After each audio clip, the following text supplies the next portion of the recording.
ከዚህ ስፍራ ለሀገር አሻጋሪ ሀሳብ ያላቸው የነገ ትውልድ መሪዎች ይፈጠራሉ። ይህ ስፍራ የቀለም ትምህርት የሚቀሰምበት ብቻ አይደለም። ግብረገብነትና የሀገር ፍቅር እውቀትን ፈልገው በሚመጡ በባለለጋ እድሜዎቹ አእምሮ ውስጥ ስጋ መልበስ የሚጀምሩበት ነው። ተማሪዎቹ በትምህርት ቤት ቆይታቸው ከሚያዳብሯቸው ባህሎች መካከልም መብትና ግዴታ መለየት፣ ዲሞክራሲን መለማመድ ይገኙበታል። እነሆ ለዘመናት የኖረ ምስክር። አለቃ የሚመረጥበት መንገድ በዲሞክራሲያዊ ስርዓት ነው። በዲሞክራሲያዊ ስርዓት ደግሞ ስንል ተማሪው እኛ ክላስ ውስጥ ያለው ተማሪ ወይም አለቃ ተብሎ የሚመረጠው ክራይቴሪያዎችን የመመለክ ነው። ወይም ደግሞ ለምሳሌ እንደ ጎበዝ ተማሪ የሆነ ጥሩ ስነ ምግባር ያለው ተማሪ ከሆነ ያን ክራይቴሪያ የማሟላ ተማሪ እንመርጣለን ማለት ነው። መስፈርቶችን በመለየት የሚጀምረው ይህ ሂደት ውክልናን በማረጋገጥ የወካውን ፍላጎት ሊያሟላ የተመራጩ ብቃትና ችሎታ ከግምት ይገባል። አለቃ የሚመርጠው ስነ ምግባሩን ዋናው ነገር ስነ ምግባሩን አይቼ ከሌሎች ተማሪዎች ጋር ያለውን ግንኙነት አይቼ ነው።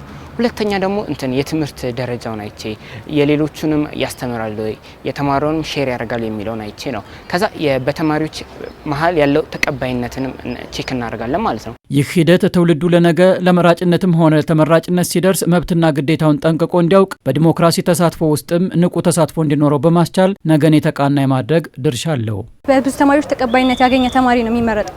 ስለዚህ የድምጽ ብልጫ አንደኛ አሳታፊ መሆን አለበት። ሴቶችም ሁሉም ሰዎች ማሳተፍ ስለሚችል የድምጽ ብልጫ በሁሉም ጭቅላት ላይ ከፍተኛ የሆነ ቦታ ይኖረዋል ማለት ነው። ስነ ምግባሩንና በትምህርቱ አይቼ ነው ክራይቴሪያውን የመረጥኳቸው ሁለት ሰዎች፣ ሁለቱም ደግሞ ተመርጠዋል። መጀመሪያና ሶስተኛ አለቃ ሆነው ተመርጠዋል።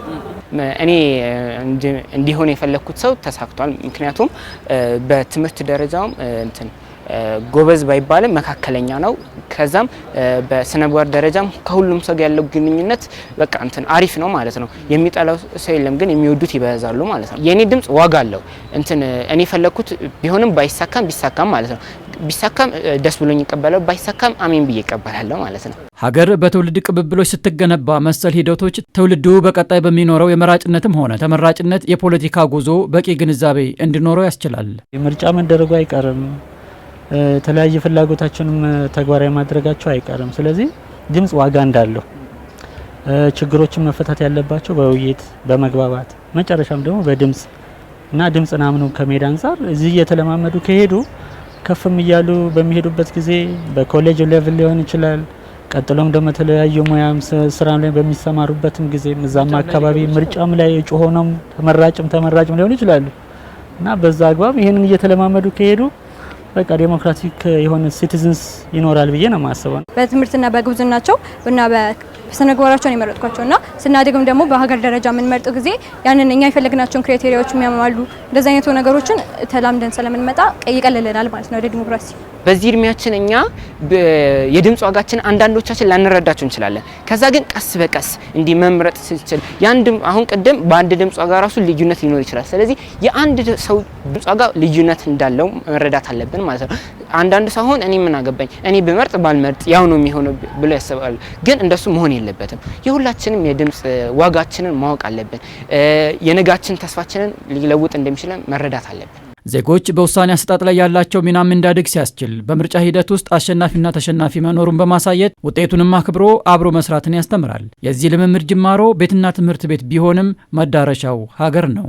የዲሞክራሲያዊ ስርዓት የሚጀምረው ከትምህርት ቤትና ከቤተሰብ ነው።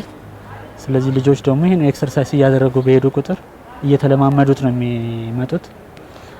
ችግሮቻቸውንም መሪዎቻቸውንም ያው በውይይት በመግባባት በመስማማት ብሎም በአብላጫ ድምጽ እንደሚመረጥ ተገንዝበው ያንንም አፕላይ ያደረጉ ነው ያሉት። ወደፊትም እኛ የሀገር ተረካቢዎች ነንና ፕሬዝዳንታችንን አመዛዝነን ወይም ሚኒስትራችንን እኛ አመዛዝነን እኛ ራሳችንን የምንመርጠው ማለት ነው። ስለዚህ አሁን እናደርጋለን። አሁን ለምሳሌ ለ11 የመረጥነው አለቃችን ጥሩ መጥፎ መሆኑን ጀጅ እናደርግበታለን ማለት ነው። ድምጻችን ትክክል ነው አይደለም የሚለውንም እንወስንበታለን ማለት ነው። ሀገር በምታደርገው የዲሞክራሲ ስርዓት ግንባታ ሂደትም የራሱን አሻራ በማሳረፍ በድምጽ የሚያምን ትውልድ መፍጠር ያስችላል። ምርጫ የዲሞክራሲ ስርዓት አንድ መገለጫ እንደመሆኑ ታዲያ ሀገር በምታደርገው የምርጫ ሂደት ፍላጎትን ለመወሰን የድምጽ ዋጋን በጉልህ ያሳያል።